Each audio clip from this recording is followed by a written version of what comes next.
Good afternoon. The subcommittee will come to order. I ask unanimous consent that the chair be authorized to declare a recess at any time. Without objection, so ordered. Today's hearing is an opportunity for the subcommittee to understand the Defense Intelligence Enterprise's posture and capabilities in strategic competition and in synchronizing intelligence efforts to counter the People's Republic of China. The National Defense Strategy focuses the department's efforts on China, and rightfully so, but as we hold this hearing, the Russian-Ukraine conflict has been raging for 428 days. North Korea continues to test nuclear missiles. Iran is actively supporting non-state actors in the Middle East, and threats from terrorist organizations are still persistent across the globe. The Defense Intelligence Enterprise has a challenging task to support the department's efforts in strategic competition, counter China, and support the remaining geographic combatant commanders to counter threats in their areas of operations, as well as the persistent counterterrorism efforts. I am interested in understanding each of your roles in synchronizing these efforts and ensuring your organizations have the capabilities needed, are resourced appropriately, and probably most important, what capabilities gaps exist. I would welcome to today's hearing the following witnesses: Mr. Ronald Moultrie, Undersecretary of Defense for Intelligence and Security; General Paul Nakasone, Director of the National Security Agency, Chief of the Central Security Service, and Commander of U.S. Cyber Command; and Lieutenant General Scott Berrier, Director of the Defense Intelligence Agency. Welcome all. In the interest of time, I will ask the witnesses to keep their opening remarks brief so that we can have more time for the closed session. With that, let me again thank our witnesses for appearing before us today. I now recognize Ranking Member Gallego for any opening remarks. Thank you, Mr. Chairman. I want to thank the Chairman for convening this hearing and the witnesses for their time and willingness to appear before the subcommittee. Since you testified in front of this subcommittee last year, the global security situation remains dynamic. Russia continues its violent assaults on Ukraine's sovereignty. China, our pacing challenge as defined by the national security and defense strategies, continues its threatening posture toward Taiwan, military assertiveness in the Indo-Pacific region, and global influence campaign. North Korea continues its persistent testing of ballistic missiles. Iran's proxies continue their malign activities, and violent extremist organizations continue seeking to attack the United States and our allies. For the Defense Intelligence Enterprise specifically, we continue to see concerning trends in this strategic competition. Last fall, the NSA, in coordination with the FBI and CISA, released a report highlighting Chinese cyber threats to our critical infrastructure and the security of the defense industrial base. Likewise, just 2 months ago, the DIA issued a report further exposing ties between Russia and Iran over the use of lethal Iranian drones in Ukraine. And we're continuing to monitor the growing relationship between Russia and the PRC, especially as the latter reportedly spends billions of dollars in support of Russian disinformation. These are just a select few instances that reflect the need for increased focus and agility from the Defense Intelligence Enterprise when it comes to strategic competition. I remain committed to working with you to ensure your organizations have the resources and authorities required to address these challenges in an era of great power competition. We cannot do it alone. As I continue to say, our partners and allies play a key role as we work together to counter the aggressive and malign behavior that seeks to erode rules-based international order. I would especially like to thank Secretary Moultrie for reaffirming the value of strategic intelligence partners publicly during his visit last year with the Lithuanian Minister of National Defense. To effectively deal with the challenge of strategic competition, the Defense Intelligence Enterprise must remain agile, be collaborative across all domains and enterprises, quickly provide releasable and actionable intelligence throughout the department, and collaborate with allies and partners. I look forward to hearing from witnesses on these and other issues today. Thank you, Mr. Chairman. I yield back. Thank you, Ranking Member Gallego. We will now hear from our witnesses, then move into the question and answer session. Immediately following one round of questions, we will reconvene for the classified session, which will take place in Rayburn Room 2337. I will now recognize Mr. Moultrie. Chairman Bergman, Ranking Member Gallego, and distinguished members of the subcommittee, it's a privilege to testify on the posture of defense intelligence and security enterprise. With my colleagues, we will address global threats and challenges with a specific focus on the pacing challenge, the People's Republic of China, or the PRC. On behalf of the defense intelligence, security professionals, and intelligence professionals, I thank each of you for your steadfast support and partnership in keeping our nation safe. I am joined by Generals Nakasone and Berrier, and they will be offering their intelligence-informed perspectives on the PRC challenge. We look forward to your questions on these challenges and how our enterprises are postured to meet them. I have provided the subcommittee with a classified statement for the record that outlines our FY24 military intelligence program budget requests in greater detail. Our #1 priority continues to be the pacing challenge of the PRC. As Secretary Austin has testified previously, we do not believe that conflict with the PRC is either imminent or inevitable. The Department's intelligence and security efforts are focused on deterring the PRC's regional aggression against Taiwan and its neighbors while supporting global adherence to the international rule of law. While we seek peaceful resolutions to issues in the event that conflict becomes inevitable, we will deliver a decisive information and decision advantage to our leaders and combatant commanders. The military intelligence program is postured to support that goal. While I can provide more specifics of the MIT's efforts in closed session, our major lines of effort are focused on establishing policies and processes. 2, secure, resilient, and reliable systems and architectures. 3, strong regional and global partnerships. And lastly, #4, a deep analytic and linguistic bench. I again thank the subcommittee for its leadership and its support, and I will now turn to General Nakasone, followed by General Berrier for their testimonies. Chairman Bergman, Ranking Member Gallego, distinguished members of the committee, I'm honored to represent the men and women of the National Security Agency, and I'm grateful for your support. Thank you for this opportunity to testify today before and with my Department of Defense Intelligence Enterprise colleagues. The men and women of the National Security Agency are committed to providing vital support to policymakers and to military operators in our vital role as a combat support agency. We deliver cryptologic capabilities to enable the defense intelligence enterprise to deliver accurate and timely intelligence on threats facing the nation to our warfighters and national leadership. The U.S. faces many threats today. China challenges across all elements of national power while coercively seeking to expand its malign influence and control over its neighbors and around the world. Russia remains engaged in global malign influence and its illegal aggression in Ukraine. Iran is a regional menace, routinely conducting cyber and malign influence activities, while North Korea continues to advance its missile and WMD capabilities. Terror groups, criminal cyber actors, and fentanyl-dealing cartels are ongoing threats. Rapid changes in the global technological environment require better approaches to data, machine learning, and artificial intelligence. NSA is working with interagency, private sector, and foreign partners to build cybersecurity in defense of the nation, and is playing a critical role in developing insights to counter China. I'd like to emphasize the importance and intelligence derived from Section 702 of the Foreign Intelligence Surveillance Act to the missions I just mentioned. This authority, which allows NSA to collect intelligence on non-U.S. persons located overseas that use U.S. communications infrastructure, is critical to keeping the nation safe.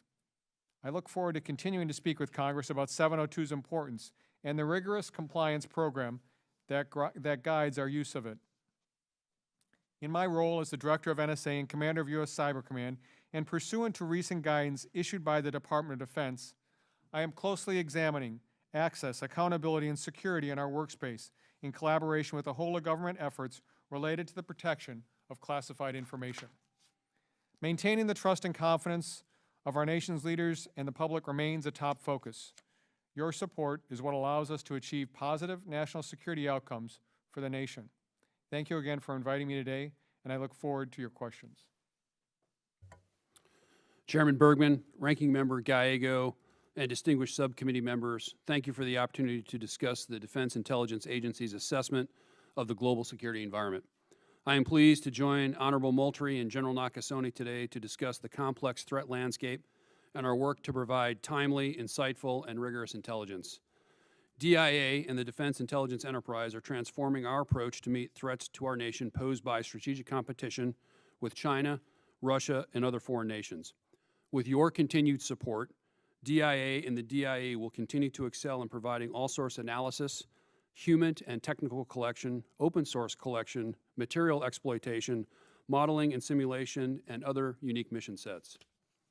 Like you, I am very concerned about the ongoing threats from China, Russia, North Korea, Iran, and violent extremist organizations. But China is our pacing challenge and DIA's top priority. Beijing is expanding its global influence and stepping up its multi-domain pressure campaign against Taiwan, as observed by its sharply increased rhetoric and military activity over this past year. Xi Jinping's attainment of a third term as General Secretary of the Chinese Communist Party positions Beijing for further progress on military modernization and operational goals that will challenge the U.S. during the next year and beyond.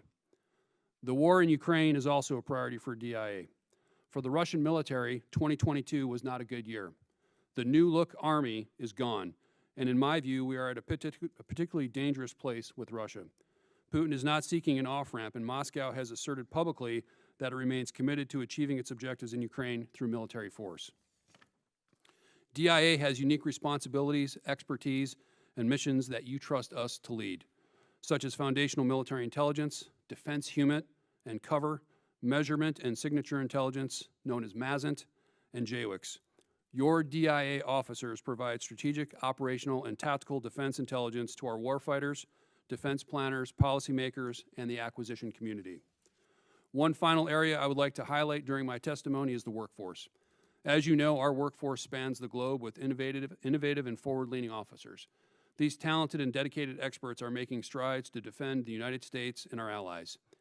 From our defense attachés to combatant command J2 teams to analysts and case officers, these professionals are mission-focused and working tireless behind the scenes to defend the nation.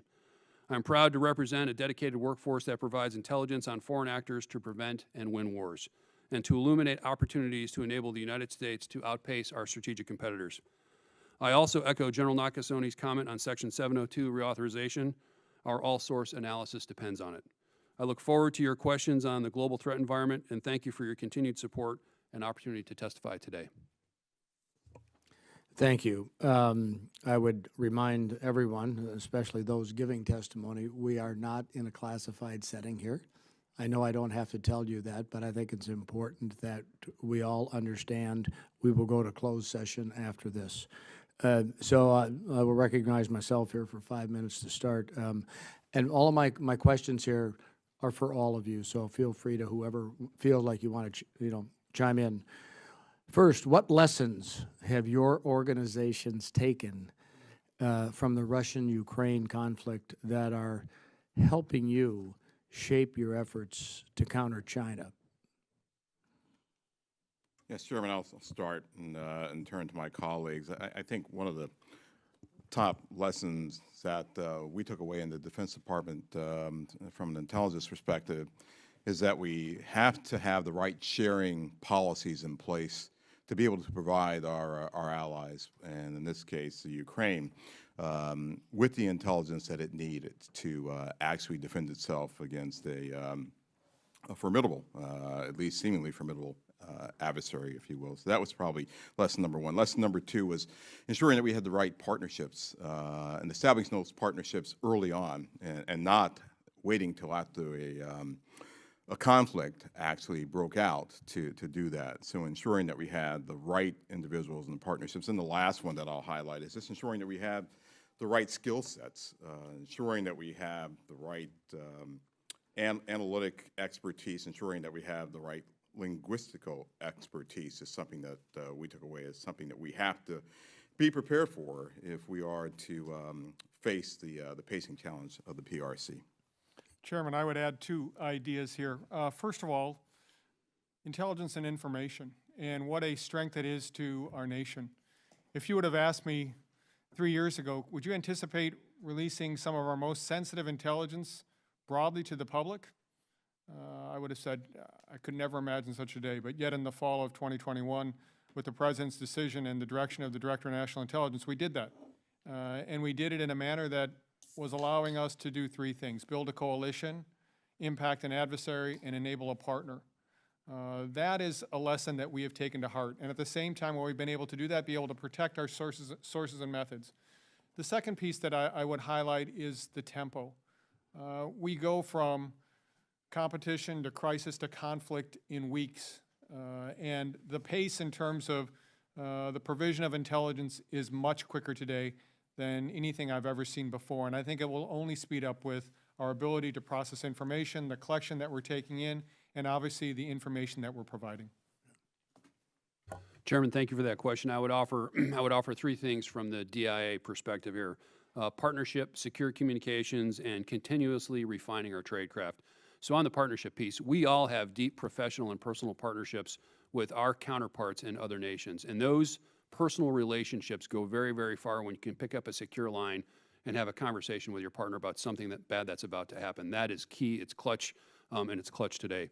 The other piece is secure comms.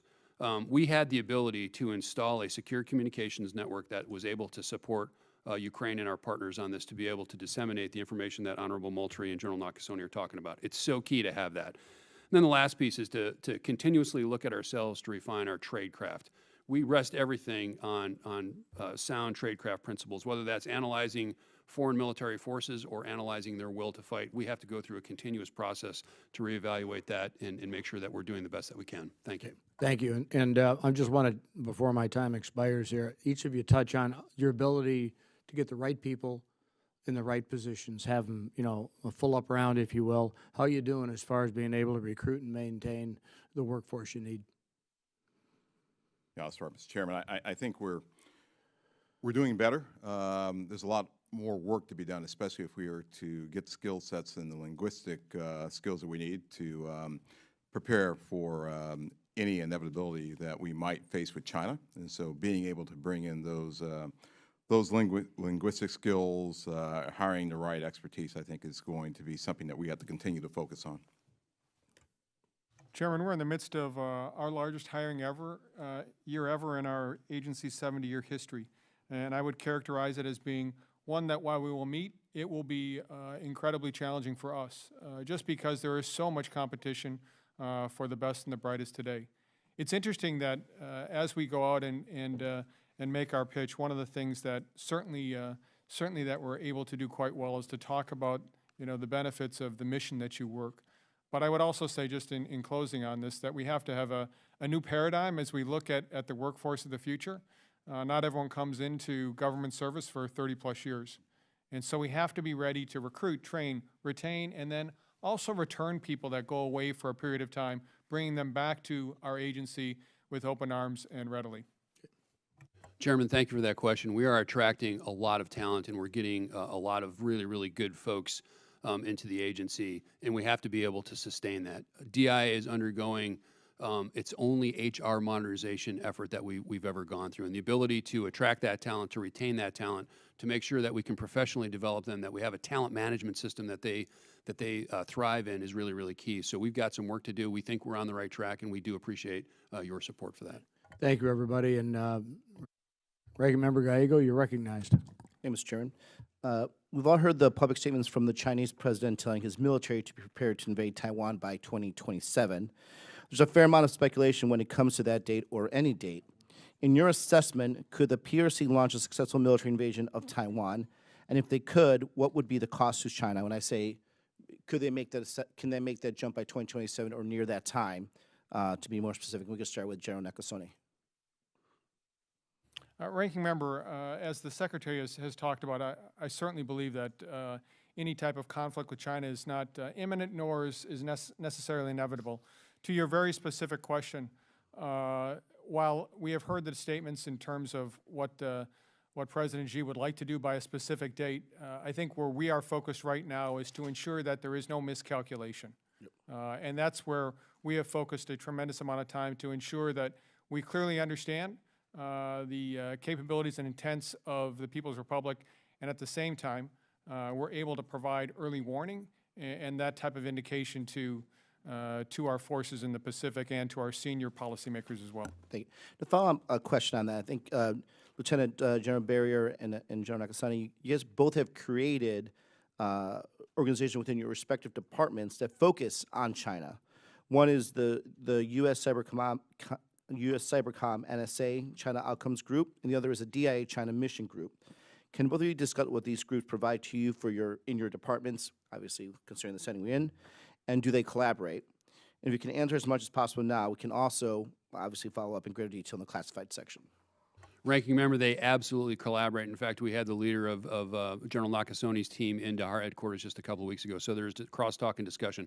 The China Mission Group is really focused on China and Taiwan. We felt in this pivot to the Pacific that President Obama directed in 2012 that we needed to focus internally and externally, and the China Mission Group gives us the capability to really stare in deeply and provide the deep insights, analysis, and warning support to INDOPACOM and the department. Ranking member, they do collaborate, and they collaborate quite closely. As we stood up the China Outcomes Group, it was based on our experiences in 2018 when we brought together the experts of U.S. Cyber Command and the National Security Agency to deal with Russia and election influence. That was the same idea, and with us as we go forward, we're looking at our China Outcomes Group primarily to support U.S. INDOPACOM with the options and the insights that are necessary to understand what China is going to do in the near term. Thank you. Secretary Moultrie recognized the importance of responsible yet timely intelligence sharing with our partners and allies, something which we saw with our Ukraine engagement with our allies. What updates to policies have you made related to that, and how effectively have they been so far? Yes, Ranking Member, we've looked at a number of things since we implemented the sharing changes in early 2022. One of the things that I signed out in October of last year was a new policy on no foreign, so no foreign intelligence dissemination. So what we wanted to do is have a comprehensive review of our no foreign policy to ensure that we were not overly using no foreign within the department. There were only two conditions where we really could only use no foreign. And so what we wanted to do was to ensure that our policies actually match what our practices were. And I think that's been a great assistance to our partners and allies. We've heard resoundingly from them to say that they are looking at their no foreign, which is each of our partners have their own eyes-only type intelligence, if you will. So we're leading by example in this space by actually saying we will ensure that we maximize the sharing that we do with you. Even on the most sensitive things that we have, if you would do the same, that will be a force multiplier for the partnerships and relationships. So we're doing that while at the same time looking at how we can maximize the sharing of other types of intelligence with our partners. But we have signed out policies that will actually help us institutionalize this across the Department of Defense. Thank you, Mr. Chair. You're back. Thank you, and I would, again, just remind our members who came in a couple of minutes ago, we are in the unclassified part of this. So, you know, just as a reminder, Mr. Scott, you're recognized. Thank you, Mr. Chairman. General Nakasone, you mentioned 702. I understand that did we declassify the number on the percentage of the information that is given in the President's daily briefing on national security with regard to how often 702 is used in those briefings? Congressman, we did. And in fact, that was released just recently. In calendar year 22, 59% of the President's daily briefing articles contained Section 702 information reported by our agency. And we have obviously have the reauthorization of 702 coming forward. It's extremely important to our national security, and I want to say this: the bureaucrats at the FBI, in some cases, have abused their authority, and there are going to have to be some systems put in place that stop that if it's going to be reauthorized, and there are going to have to be consequences for the people who abuse that authority. And again, I appreciate your agency and the way you have used it.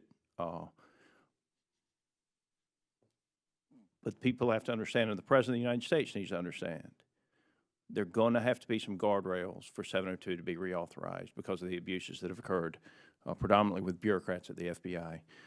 With that said, we depend on the private sector for our economy, our defense industrial base. The corporate sector seems ill-prepared to deal with corporate espionage or cyber attacks, and they happen on a daily basis. And my question is, who's responsible for the security of the national infrastructure, as well as the cybersecurity inside our defense industrial base?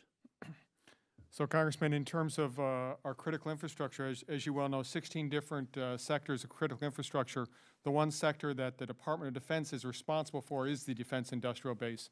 And what we have done as a department is working through the National Security Agency, Undersecretary of Defense for Intelligence and Security, and the DoD Chief Information Officer, look at ways that we can partner more effectively with the defense industrial base. If the majority of the intelligence that we have to share with the defense industrial base needs to be at an unclassified level, why don't we produce that? And we are today.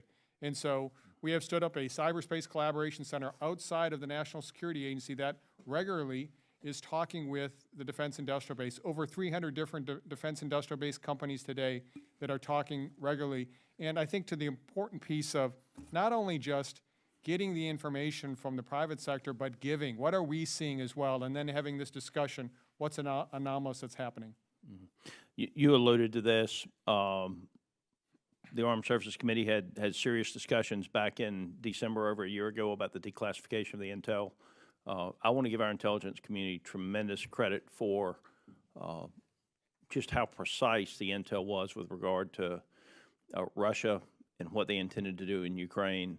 And I agree with you 100% that the decision to declassify that information was important to the world. If the world had been surprised by the attack of Russia on the Ukraine, I think that you would probably be in the midst of a global recession right now that somewhat was avoided because people expected what Russia did.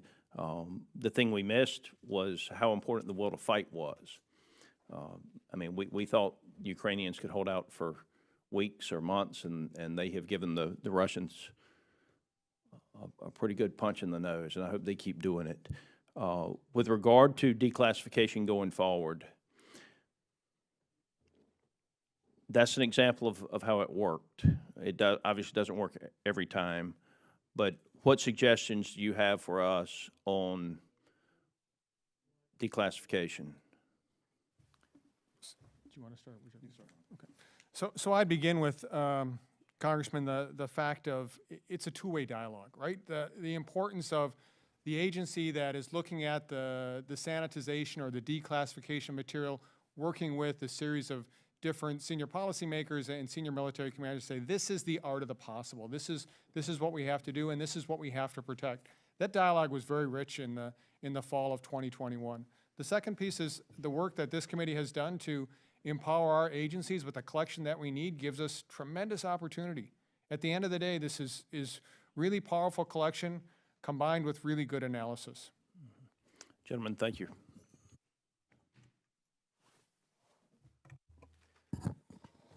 Mr. Jackson of North Carolina, you are recognized. Thank you. General Nakasone, I want to follow up on something you just said with respect to really powerful collection. Understanding that we're in an unclassified setting, and I think we should probably follow this up when we're in a different setting, but I'd like to hear you speak to the effect that artificial intelligence is going to have on magnifying your capabilities with respect to collection. I assume a ton of bandwidth goes into taking data and turning it into intelligence. And I assume that artificial intelligence is going to become critical with respect to both collection of data and processing data into intelligence. That's my assumption. Am I right about that, or am I wrong about that? I believe you're correct about that, Congressman. And if I might just state, it's the power of bringing together so much information and rapidly being able to go through it. We're very interested in this. We've been very interested in large language models and this type of data for many, many years at the National Security Agency. I think, however, we also need to understand that it is by no means a panacea to everything that's done. And in fact, if we take a look at some of the examples of artificial intelligence today, not all of it's correct. And so we need to be very, very judicious about understanding the models and understanding both the capabilities and the shortcomings of it. Is this technology the biggest game changer in your field since you've been in it? It's the biggest game changer that I can think of that I've seen in terms of as we go forward. I think it's going to have tremendous impacts not only on the intelligence community, but our economy, the way that we conduct our lives. It will be transformational. Would either of you like to speak to this? I'll speak to it, Congressman. Thanks for the opportunity. I agree completely with General Nakasone that AI and generative AI is going to be a major game changer for us. I think when you couple it with the potentials of quantum computing, you'll really have a powerful tool that we can use. I think it's also important, as General Nakasone pointed out, to really understand that the outcomes that you will reap out of this will only be as good as the data that's been fed in to the AI model. So data provenance becomes really important to us, as we have seen for a number of years and decades, if you will.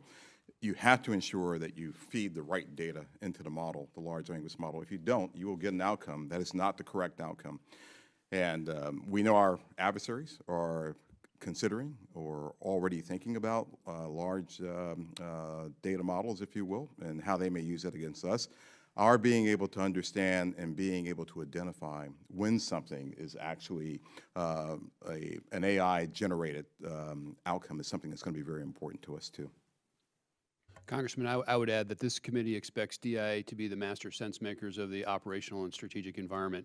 To do that, we have to be the best at foundational military intelligence. That is to know about everything there is to know about every military in the world, where they're at, how they're organized, what their order ballot is, what their equipment is, how they're trained, how they fight, when would they fight, why would they fight, how they're led. If you think about the plethora of data that's out there in big data analytics, AI is a game changer for DIA. We're incorporating some of these tools now, and I'd be happy to discuss that in the closed session. Isn't it, to your point, also a game changer for our adversaries and maybe more of a leveling up for them than a leveling up for us, because it just is such a force magnifier that it makes up for a lot of other infrastructural deficits they have with their forces? It's an acceleration for them. Yeah, Congressman, that's an excellent point. I think we get back to why we call China the pacing challenge. We need to continue to pace ourselves ahead of them. So they are going to do these things. There's no preventing them from going there. What we have to do is ensure that the respective agencies have the resources that they need, that they have the materials that they need, and that they have the intellectual firepower that they need to actually look at this. Comments on that, Paul? Congressman, I think the other piece, and this is really to Congressman Moultrie, Secretary Moultrie's point early on, is that it truly is about partnerships. This is being driven, for the most part, very rapidly in the private sector. And so the partnerships that we form with the private sector, understanding what's going on, are critical. Here's the other point. We think much about the ability of what AI is going to do for us in the future. One of the things that we have communicated very clearly to a number of the U.S. companies is the importance of securing the intellectual property that you have invested within this type of capability, because this will be a target of our adversaries. It just seems like now that the genie's out of the bottle, it's less of an advantage to us than it will be to our adversaries who are so far behind us, that it lets them catch up to us more quickly than it lets us. It is an incremental gain for us, but it may be an exponential gain for our adversaries. It's a potential concern. I think we can talk more about that in closed session, what we're doing Fair now. enough. I yield back. Thank you. Mr. Jackson of Texas, you are recognized. Thank you, Mr. Chair. I appreciate it. I'm confused all the time. I just want to say, you know, as a democratic nation, the U.S. values of transparency and openness are obviously pretty important to all of us. The amount of information that can be gathered through a Google search about government policy, military activities and facilities, monetary expenditures, civilian corporate structures, and anything like that is just absolutely staggering, I guess, when you look at it relative to the United States. The PRC, by contrast, has created a system where information is suppressed, obscured, and distorted, and there's also a profound cultural and language barrier that amplifies the intelligence collection challenge that we face. My question, Lieutenant Berrier, is, to the extent that you can share in an open session, how is the Defense Intelligence Enterprise overcoming the challenges of such an inherently closed system? And are we developing new practices and capabilities that will offset some of these difficulties? And furthermore, does this put us at a significant disadvantage that China can so rapidly access so much open source information about us? And to ping off of what Mr. Jackson was just saying as well, I was just thinking as he was speaking that these facts that I stated here, does it give them a distinct advantage when it comes to AI because there's so much open source information that would be available to AI, and we may not have the same amount of data to rely on with our AI? Congressman, I would say to the latter part of your question, I think because we are a free and open society, we put so much out there, that does give a certain advantage to the Chinese in their ability to go in and do research on us. But they've been doing this for 30 years. I often describe China as really conducting at a nation-state level the largest theft of intellectual property in the history of mankind. So it's not new. They've done it before. They're going to continue to do that. And I think it's really up to us to determine how we defend against that and how active we get in this space to try and apply counterintelligence methods to do that. And we can talk more about that in the closed session. From a DIA perspective, though, we talked a little bit about the stand-up of the China Mission Group, focused solely on multi-spectrum a dimension of all facets of intelligence to be able to bring to bear against this problem. It's my number one priority.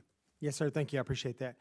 Second question I have is, the intelligence community is comprised of 18 total organizations, 9 of which are part of the Defense Intelligence Enterprise.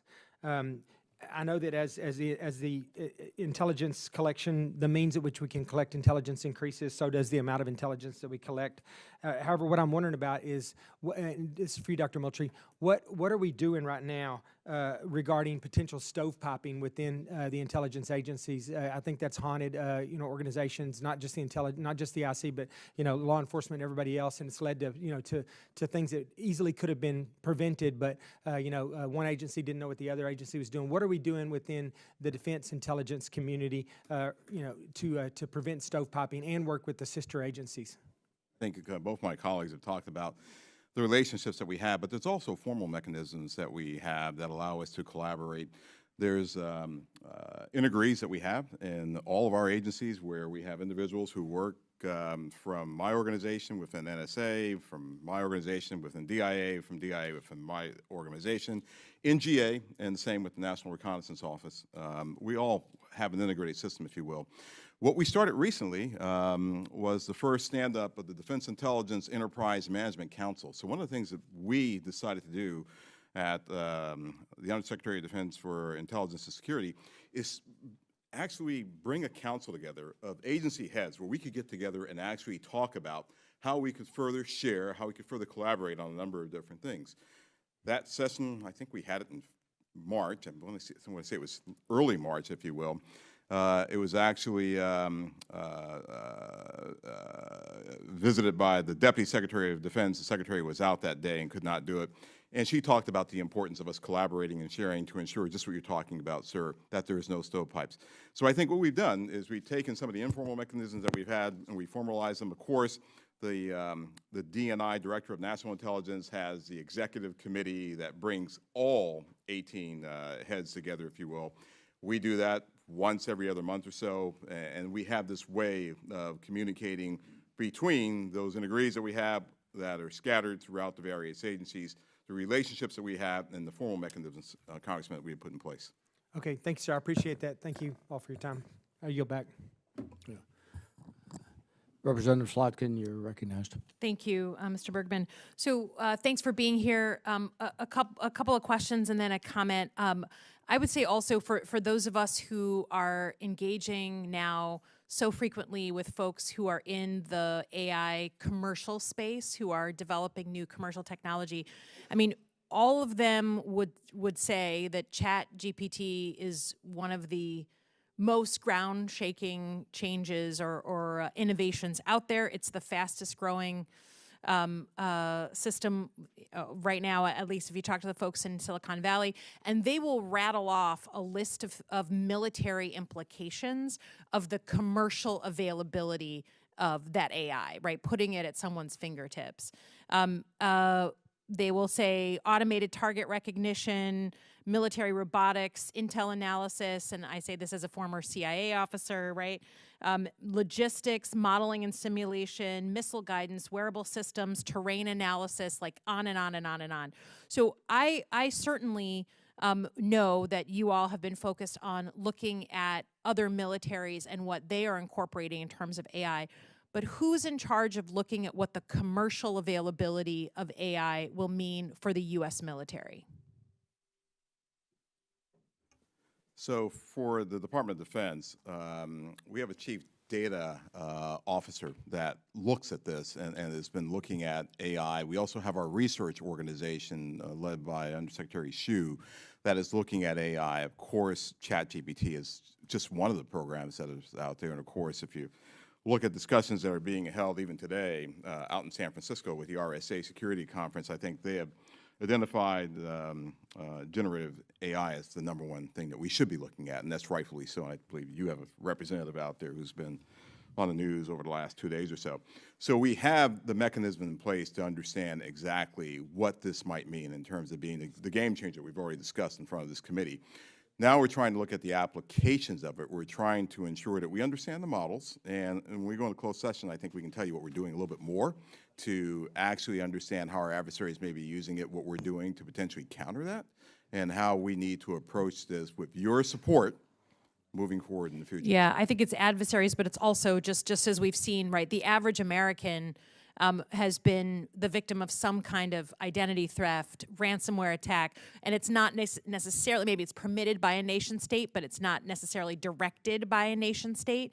And so I would just offer that to the average citizen, defending them also means against the commercial use by bad actors, not necessarily by the Department of Defense, but and then who is in charge of the Department of Defense at looking at the rules of the road for the incorporation of AI into the Defense Department? We're struggling with that here for folks who are interested in this topic.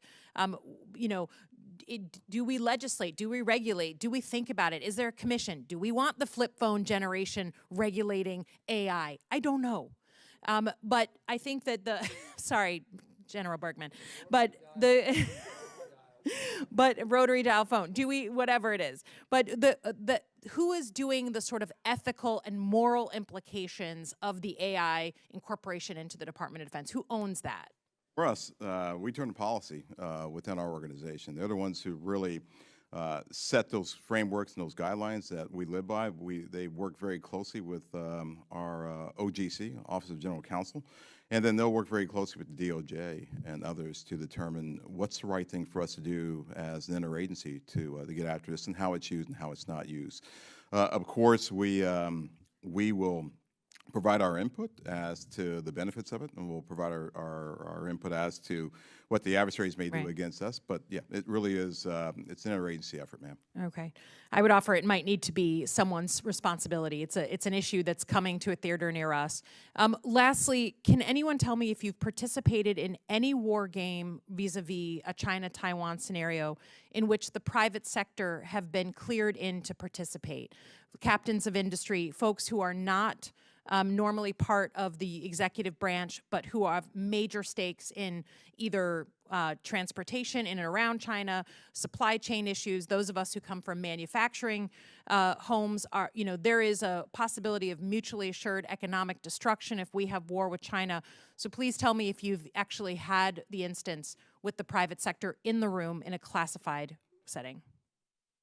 I would just say if we can talk about what we've done in classified settings in a classified session. I just want to know if you've ever had the private sector folks, I'm talking about like a Jamie Dimon or the head of GM in any war game you've personally ever attended on any China scenario. Once again, I would say that we work closely with the private sector. And if so no. Talk about. I mean, I just want, it's just a yes or no. I'm not asking if it's classified or unclassified, but have you brought in the private sector to game this out? Just so you know, sometimes the best answer is a non-answer if you don't want to infer things. Okay. All right. Well, I'll take that for what it was. Thanks. Thank you. And Mr. Mills, you're recognized. Thank you, Mr. Chairman.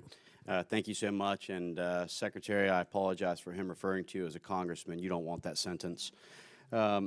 So I want to touch on the AI autonomous systems. You know, one of the things, and I just returned from Fort Bragg, and I won't go into anything that is not going to be covered in our classified section, but I do see a significant importance in the quantum race and where we're at on things. And I noted that China's big concern right now is that they feel confident in their ability to outpace us militarily and economically, but they really struggle with knowing where we are from an innovative perspective, which is really a direction that they're trying to head in. And in seeing that their primary goal, and I've written about this numerous times in the past years, about this great superpower resurgence with China, Russia, Iran, North Korea's geopolitical alignment, they're really tailored towards the idea that it's not so much the kinetic but the non-kinetic element of things with influence campaigns, but also looking at that Belt and Road Initiative, which would pave the way to get that Eurasian expansion, that Africa dominance with controls to resources from the port in Djibouti, which is roughly $562 million investment, the railway supplies that goes into the potash farms and harvest that you see, and also the control of Oceania in an effort to try and cut off Western Hemisphere supply chain.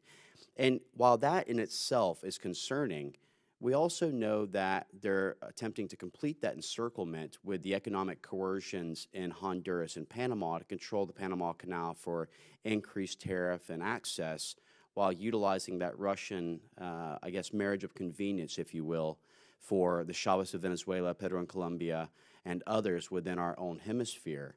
Now, we know that it's economic and resource-based. We know innovation is an area that they're most concerned with. And we also know that they don't allow their currency and their economics to be audited, if you will, because they're really far stretched more than what they actually allude to.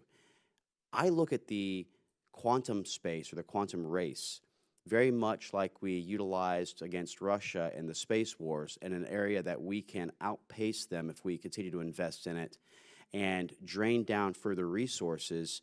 Are you in any way along the same lines that the quantum entanglement that we're seeking to try and achieve and the AI autonomous drone capabilities, capacities, which could be utilized to leave our enemies deaf, dumb, and blind, is the right path forward? And do you hear of whether or not China is concerned with our advancement in this? So, Congressman, I think this speaks directly to the national defense strategy when we talk about building enduring advantage. You know, our agency does really at its core two very, very important things for our nation. We make code and we break code. The making of code is what we're doing right now as we think about quantum-resistant encryption.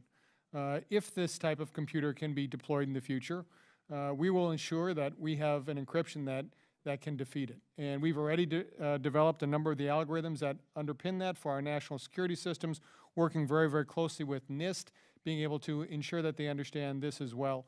But I think your point is very important as you talk about the broader campaign that China has across the world. And this is why I come back to the importance of Section 702 that provides this type of insight in terms of what China is doing in South America, in Central America, in Africa, in terms of being able to have the insights that are so necessary for us to be able to shine a light. Because at the end of the day, malfeasance that the Chinese have undertaken, whether or not that's with, you know, outrageous repayment terms or, you know, the stripping of natural resources from a country, this is the type of information that really sets them back.